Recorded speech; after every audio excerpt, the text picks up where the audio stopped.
75 centimetre இரச அமுக்கம் உள்ள ஓர் இடத்தில் 75 centimetre இரச அமுக்கம் உள்ள ஓர் இடத்தில்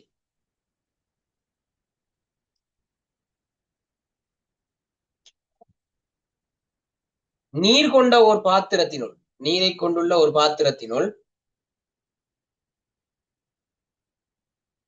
நீரை கொண்டுள்ள ஒரு பாத்திரத்தினுள்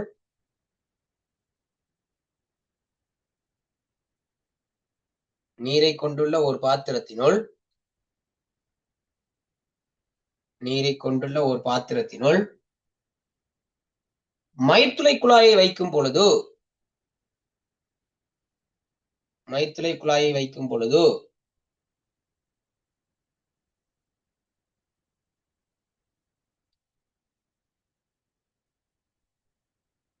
அம்மயிர்த்துளை குழாயினுள் நீர் நிரலின் உயரம் யாது? அம்மயிர்த்துளை குழாயினுள் நீர் நிரலின் உயரம் யாது?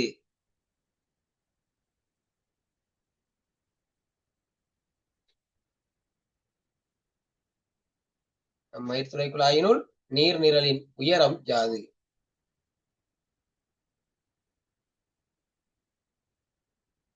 பிராக்கெட்டுக்குள்ள தகவல் ஒன்று போட்டுக் கொள்ளுங்க. இரசத்தினுடைய அடர்த்தி 13,600 கிலோகிராம் மீட்டர் -3. அதே போல நீரினுடைய அடர்த்தி 1000 கிலோகிராம் மீட்டர் -3. ரெண்டு தகவலையும் பிராக்கெட்ல போட்டுக்கொள்ளுங்க. போட்டு செய்யுங்க.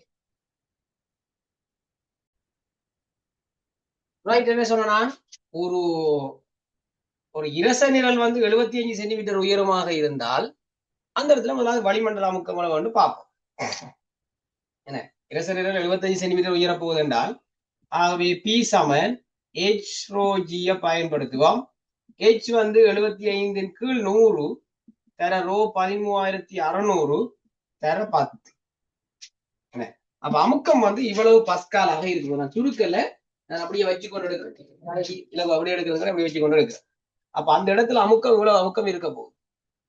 இதே இடத்துல நான் நீரை வச்சோம் என்று சொன்னால் நீருக்கு நாம அதே போல P சமன் H ρg பயன்படுத்த போறோம். P அங்க தரப்பட்டிருக்கு. ஆகவே இதை நாங்க அப்படியே சமப்படுத்தினா சுருக்கி போட எடுப்போம். முன்னாடியே லேசுக்கான சுருக்கிட்டு இருக்கோம். பிரச்சனை இல்லை. வெட்டி விடலாம். வெட்டி விட சுருக்கணும். என்ன விட வந்து உங்களுக்கு 136 75 பெருக்கினால் என்ன விட வருது?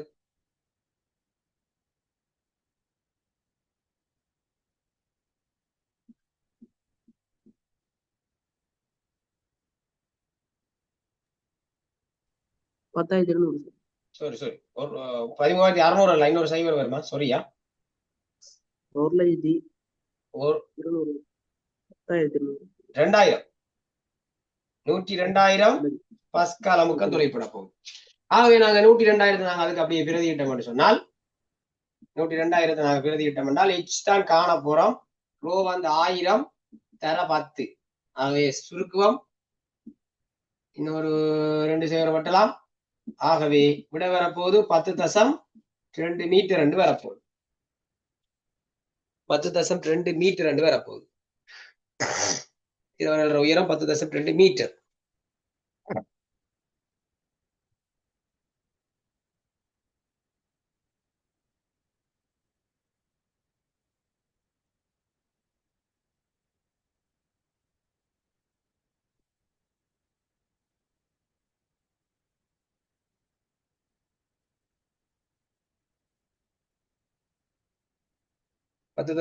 மீட்டர்.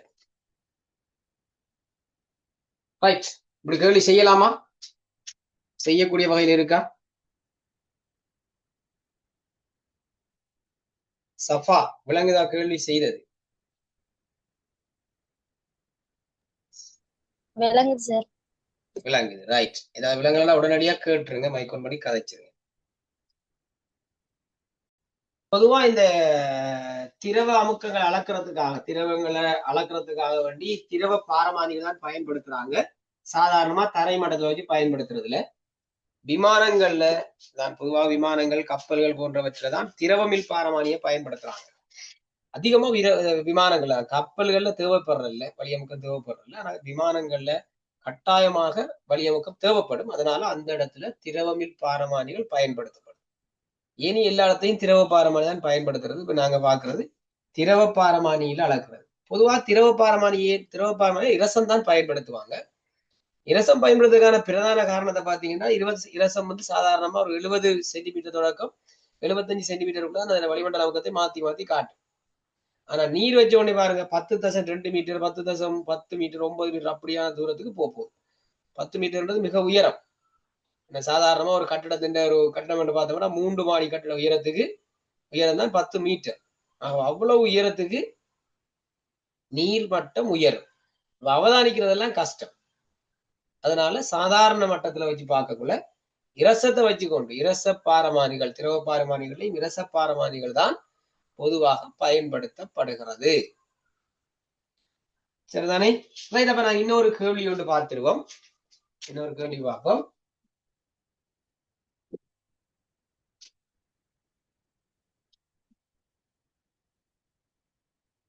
குறித்த ஒரு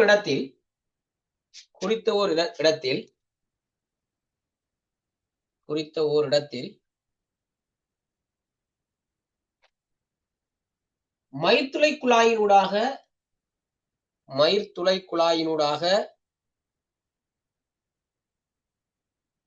நீர்நிரலின் உயரம் மயிர்த்துளை குழாயினூடாக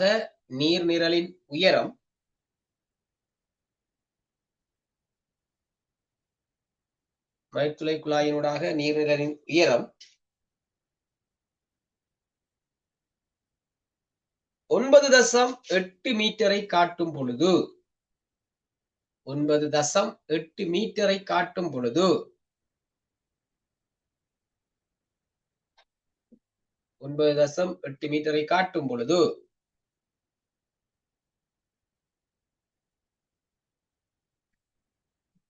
800 கிலோகிராம் மீட்டர் -3 அடர்த்தியுடைய 800 கிலோகிராம் மீட்டர் -3 அடர்த்தியுடைய ஏற்கனவே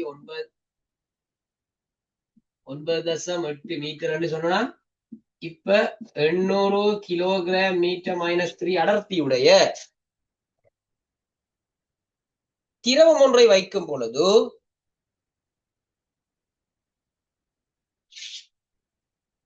அத்திரவ நிரலின் உயரம் யாது?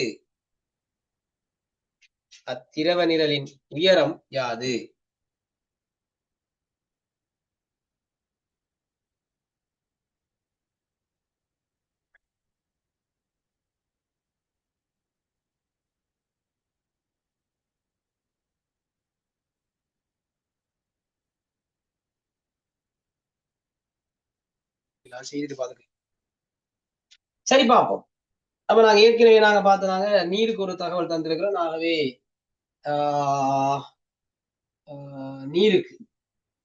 நீருக்கு P சமன் H⍴G பயன்படுத்தினோம் என்றால் H வந்து 9.8 மீட்டர் தூரம் உயருது 1000 தர 10. ஆகவே பெருக்கணும் என்றால் 98,000 என்று வரும் நினைக்கிறேன். 98,000 பஸ்கால் அமுக்கம் தொழிற்பட போகுது. ஆகவே அந்த திரவத்துக்கு P சமன் H⍴G பயன்படுத்தணும் என்று சொன்னால் திரவத்துக்கு பயன்படுத்த போறோம். இப்ப கேள்வி வந்து H தான் கேள்வி. எங்களுக்கு அமுக்கம் தெரியும் 98,000 என்று சொல்லி அமுக்கம் தெரியும். H தான் காண போறோம். அடர்த்தி வந்து 800 புவியீர்ப்பு பார்முகள் 10. அப்ப சுருக்கலாம் 3 சைவரையும் வெட்டி விட்டோம் என்றால் H வந்து 98 கீழ் 8 வரப்போகுது. சுருக்கம் எவ்வளவு வரப்போகுது? 12.25 12.25 வரப்போகுது. 12.25 மீட்டரா? அதை கூட போட்டுக் கொள்ளுங்க. 12.25 மீட்டர். ரைட். ஓகே தானே? இதே மாதிரி இன்னும் கேள்விகள் நீங்களே உருவாக்கி கொண்டு செய்யலாம். நீங்களே கேள்வி உருவாக்குங்க, நீங்களே செய்து பாருங்க. அப்போ கொஞ்சம் நல்ல ப்ராக்டிஸ் வரும் உங்களுக்கு. அதை தாண்டி நாங்க அடுத்த தரம் இன்னொரு தரம் நாங்க ரிவிஷன்கள் செய்யும் பொழுது யூனிட் எக்ஸாம்கள் செய்யும் பொழுது நம்ம இதே மாதிரி நிறைய கேள்விகள் இன்னும் செய்வோம். அந்த டைம்ல கட்டாய விதிமாய் கேள்விகள் உங்களை கட்டாயம் தருவேன். இப்ப நாங்க அடுத்த பாடத்துக்குள்ள போவோம். தலையங்கம் போட்டுக்கொள்ளுங்க. மிதத்தல். மிதத்தல் என்று தலையங்கம் போட்டுக்கொள்ளுங்க.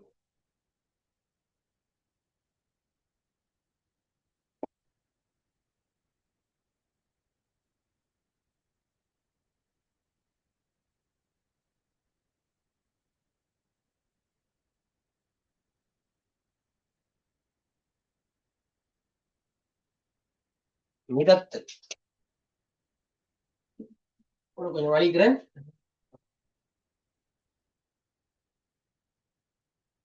இப்போ ஒரு இலகுவா வழங்கப்படுறதுக்கு ஒரு நீர் இருக்குன்னு வச்சுக்கொள்வோம். ஒரு பாத்திரத்துல நீர் இருக்குன்னு வச்சுக்கொள்வோம். இதுக்குள்ள நாங்க வேற வேற பொருட்களை கொண்டு வந்து போடுறோம். இந்த நீருக்குள்ள நாங்க வேற வேற பொருட்களை கொண்டு வந்து போடுறோம்.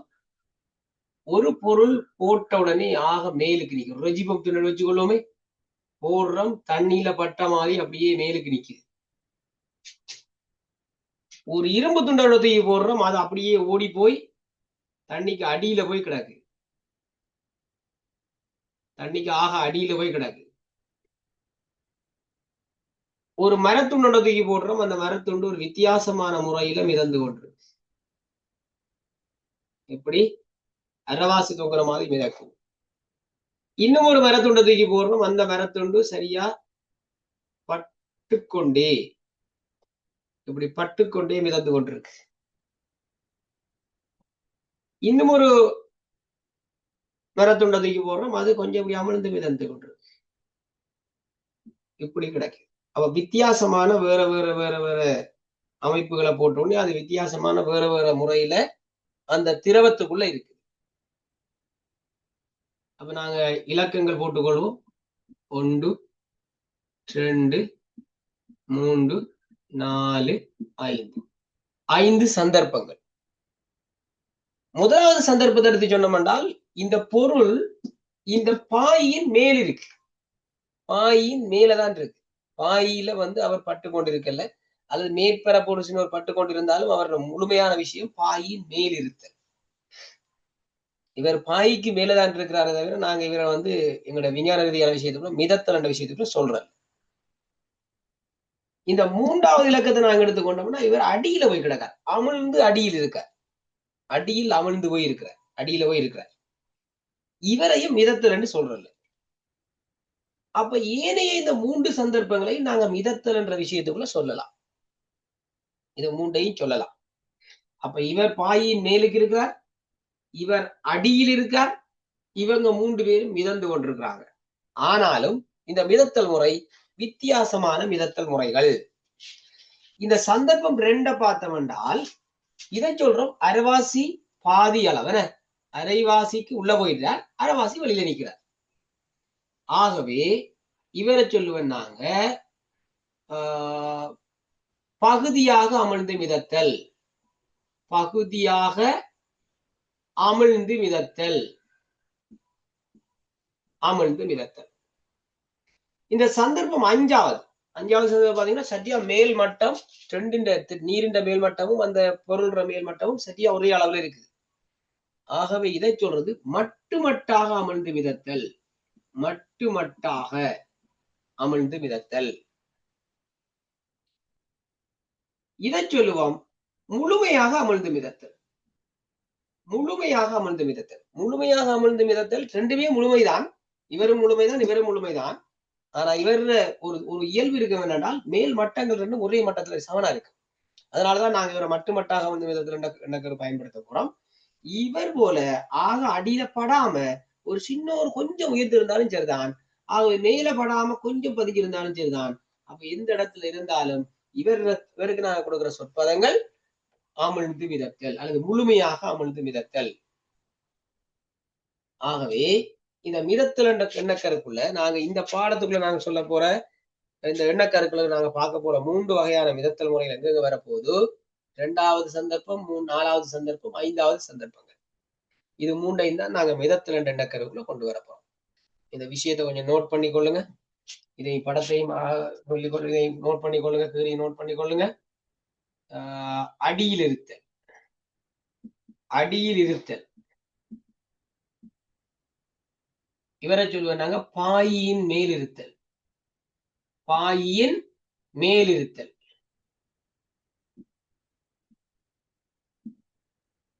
பாயின் மேலிருத்தல் நோட் பண்ணிக்கொள்ளுங்க. இங்க நான் ஒரு புது சொற்பதம் ஒன்று பயன்படுத்தி இருக்கிறேன். இந்த பாயி என்ற சொற்பதம் ஒன்று பயன்படுத்தி பாயி.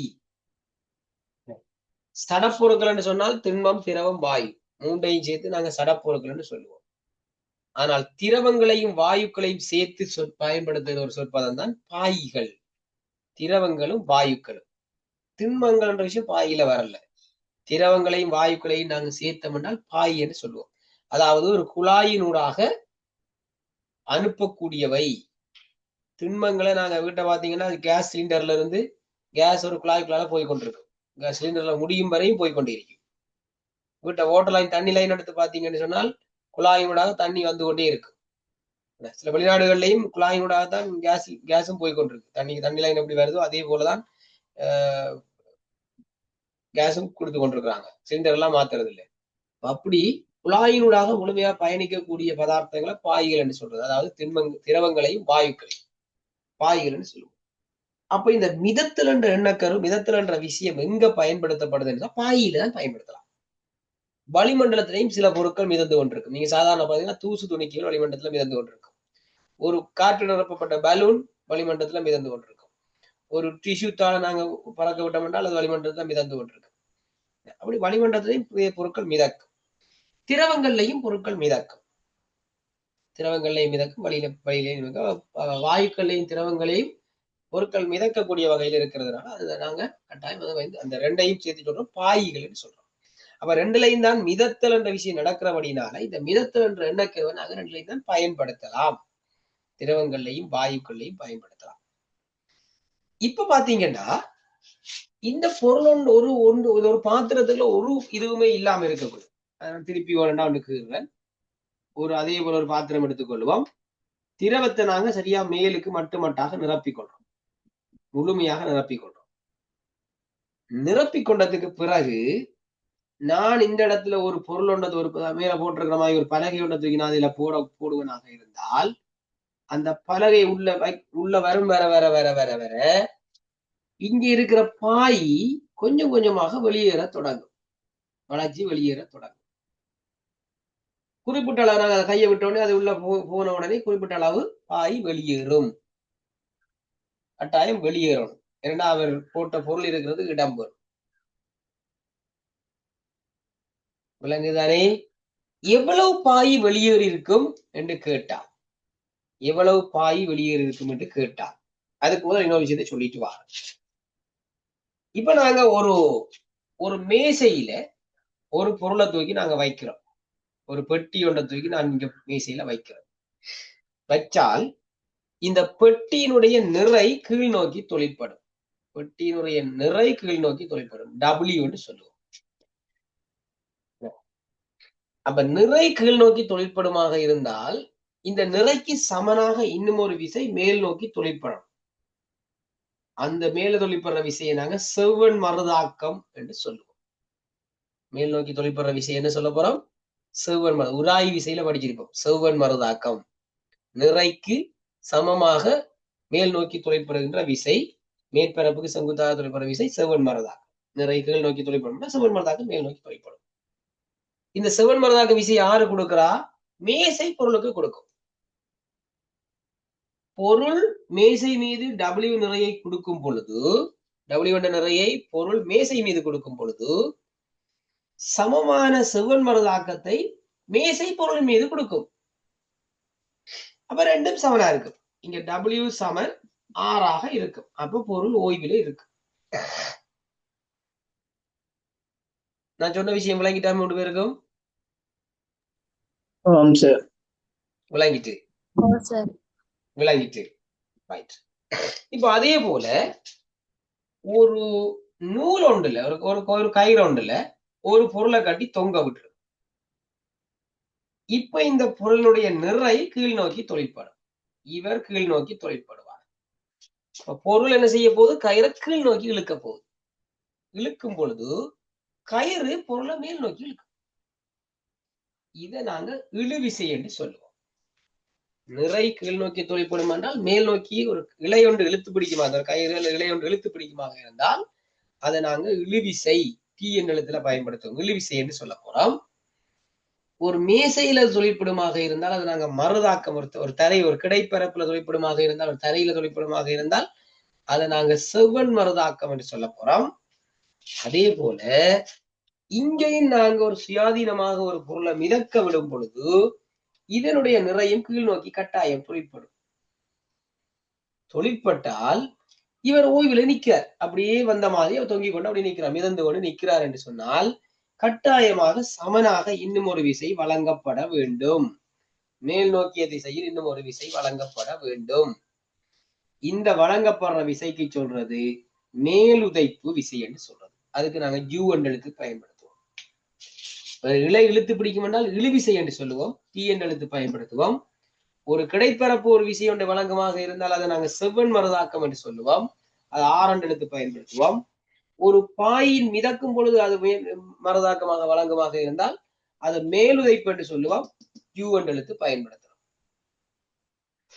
விளங்குதான்? இந்த மூன்று சொற்பதம் விளங்கிட்டு தான் உங்களுக்கு இந்த மூன்று வித்தியாசம் விளங்கிட்டு தான் விளங்கிட்டு தெளிவா இருக்கிறீங்க.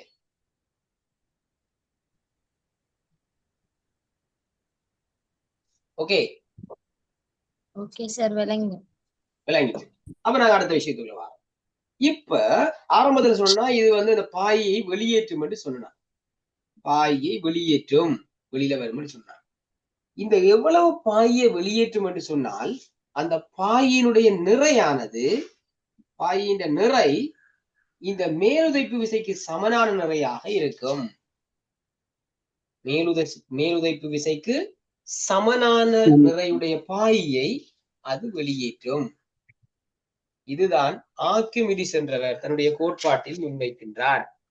ஆர்க்கிமிடிஸின் கோட்பாடு, ஒரு பாய் ஒன்றின் மீது பொருள் ஒன்று பகுதியாகவோ அல்லது முழுமையாகவோ அமிழ்ந்து மிதக்கும் பொழுது, அப்ப எது ரெண்டும் வராது, இந்த முதலாவது மூன்றாவது சந்தர்ப்பங்கள் நாம் எடுக்கவே கூடாது. மிதத்தல் என்றால் 2, 4, 5 என்றபடியான சந்தர்ப்பங்கள் மட்டும்தான் வரணும். பாய் ஒன்றின் மீது பொருள் ஒன்று பகுதியாகவோ முழுமையாகவோ அமிழ்ந்து மிதக்கும் பொழுது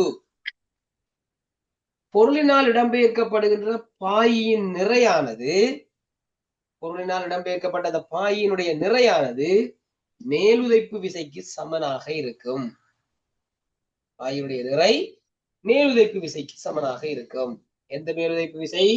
இந்த பாய் இந்த பொருளுக்கு வழங்குகின்ற அந்த மேலுதைப்பு விசைக்கு சமனாக இருக்கும். ஒரு புக்ல இந்த மிதப்பு என்ற பாடத்துல இந்த இதை நீங்க பார்த்துக் கொள்ளலாம். இந்த ஆர்க்கிமிடிஸ் கோட்பாட வேண்டாம் பார்த்துக் கொள்ளலாம். இதே பாடத்துல இருக்கு, பார்க்கணும்னா பார்த்துக் கொள்ளுங்க. திருப்பி ஒருக்கா சொல்றேன்.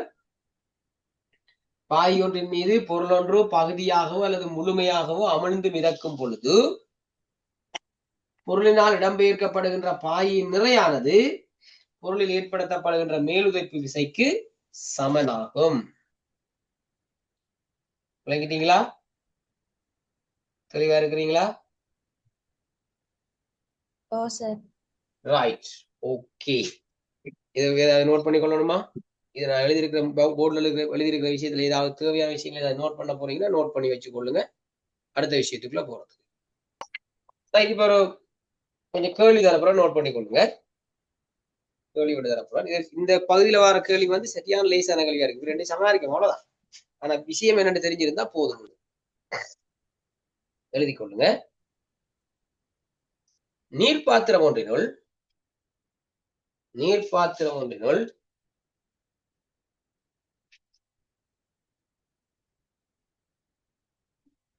சிறு பலகை துண்டு ஒன்றை இட்ட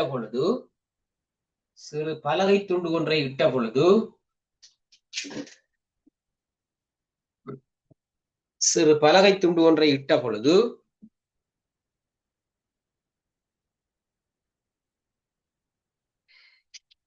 அது 400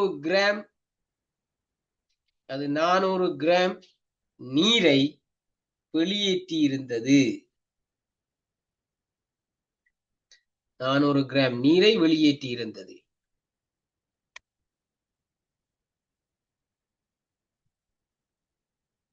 நீரினால் பலகையில் ஏற்பட்ட மேலுதைப்பு யாது? நீரினால் பலகையில் ஏற்பட்ட மேலுதைப்பு யாது?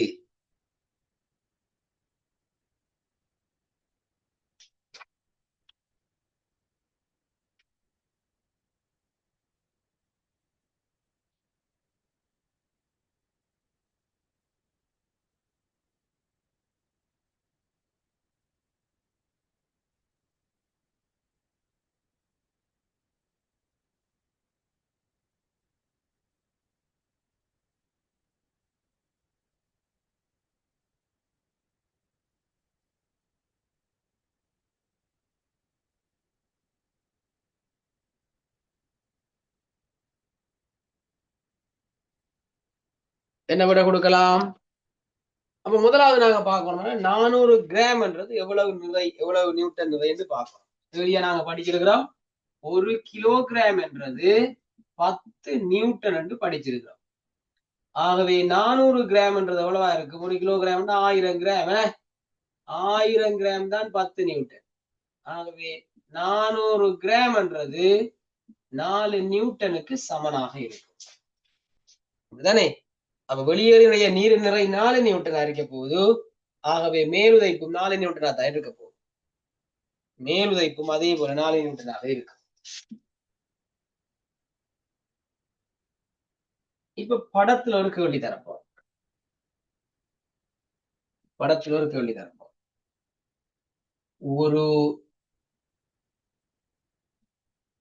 ஒரு மரக்குத்தி ஒண்ணு நாங்க ஒரு வித்தராசல கட்டி தொங்க விடுறோம்.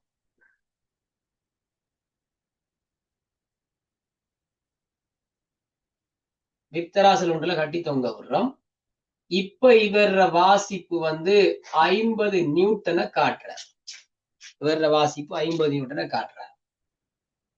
இதே வித்தராசு அப்படியே கொண்டு நாங்க ஒரு நீர்த்தர பாத்திரத்துல பிடிக்கிறோம். அதே பொருள் ஒரு நீர் பாத்திரத்துல கொண்டு நாங்க பிடிக்கிறோம். ஆகவே ஒரு பாய்க்குள்ள அவர் மிதக்க போறார். இப்ப இவர் காட்டுற வாசிப்பு 35 நியூட்டனாக இருக்க போகுது. 35 நியூட்டனாக இவர வாசிப்பு இருக்க போகுது. இப்ப கேள்வி என்னென்றால், இந்த பாயினால் ஏற்படுத்தப்படுகின்ற மேலுதைப்பு யாது?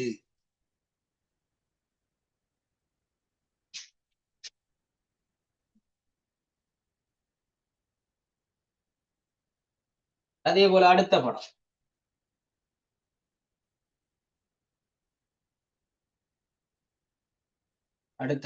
அதே இது இருக்கட்டும். இந்த இடத்துல மேலுதைப்பு எவ்வளவுன்னு சொல்லுங்க. அடுத்த படம் கீற போல அதே பொருள் இருக்குது. இவர் அப்படியே கொண்டு நான் ஒரு வித்தியாசமான அமைப்போட சேர்த்து வைக்க போறேன். அப்ப இவர் எவ்வளவு காட்டி கொண்டிருக்கார்? 35 நியூட்டனை தான் காட்டி கொண்டிருக்கார். இப்ப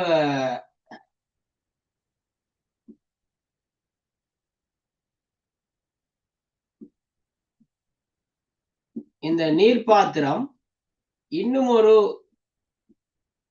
ஒரு நெருக்கல் தராசுக்கு மேல வைக்கப்பட்டிருக்கு. ஒரு நெருக்கல் தராசுக்கு மேல வைக்கப்பட்டிருக்கு. சாரி, சின்ன திருத்தம் பண்ணா நெருக்கல் தராசின் ஆரம்ப வாசிப்பு சொல்லல. நான் சொல்லிடுறேன், அது கேள்வியில சொல்லுவோம். இதுல வைக்கப்பட்டிருக்கு. இப்ப வேற புதிய வாசிப்பு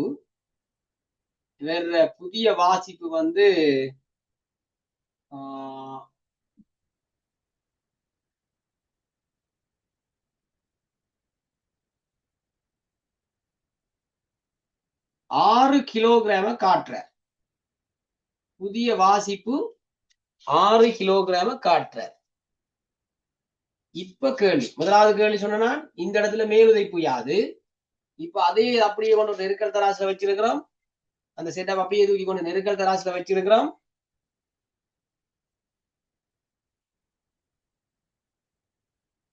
நெருக்கல் தராசுல வச்ச உடனே 6 நியூட்டன் நிறைய காட்டுற. சாரி, 6 கிலோகிராம் நிறைய காட்டுற. இப்ப இந்த மரக்கட்டை இல்லாத நேரத்துல இவர வாசிப்பு எவ்வளவாக இருந்திருக்கும்? மரக்கட்டை அமழ்த்துறதுக்கு முதல் அவர வாசிப்பு எவ்வளவாக இருந்திருக்கும்? அடுத்த கேள்வி. மரக்கட்டை அமர்த்துறதுக்கு முதல் அவர வாசிப்பு எவ்வளவாக இருந்திருக்கும்? படத்துல ரெண்டாவது கேள்வியா? ஓ, அதே இதுல ரெண்டாவது கேள்வி கேட்கிறேன். இப்ப முதலாவது கேள்வி கேட்டனா இந்த இடத்துல மேலுதைப்பு யாது?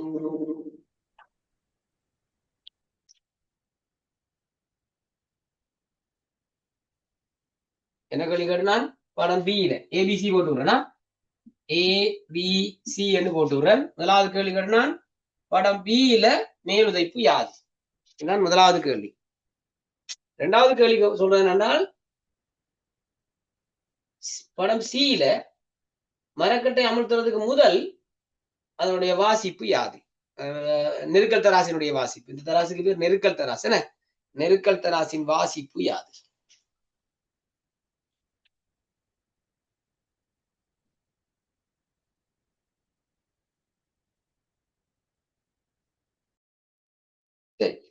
செய்திட்டீங்களா?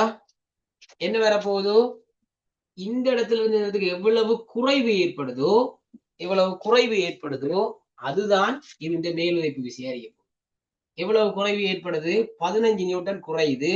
ஆகவே பியில இருக்கிற மேலுதைப்பு 15 நியூட்டனாக இருக்கும்.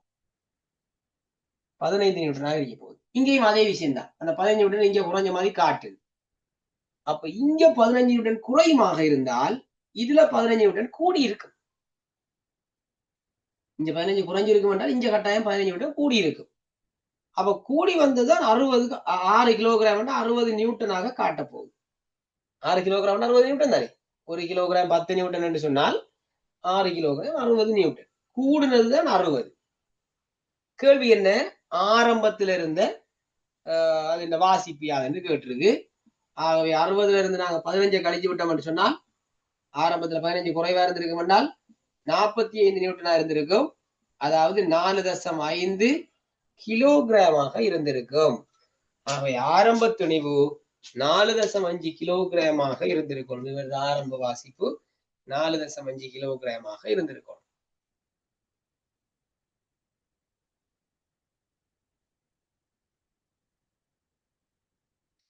கேள்வி விளங்குதா? குழப்பமா இருக்கா? அடுத்த வகுப்புல நாங்க இதே இதுல இன்னொரு 2 கேள்வி ஒன்று பார்த்துட்டு புது விஷயத்துக்குள்ள போவோம். புது பாடத்துக்குள்ள போவோம். 2 கேள்வி பார்த்துட்டு தான் புது விஷயத்துக்குள்ள போவோம். இன்னைக்கு நான் முடிச்சு கொள்றேன். Thank you. Good night. Bye sir.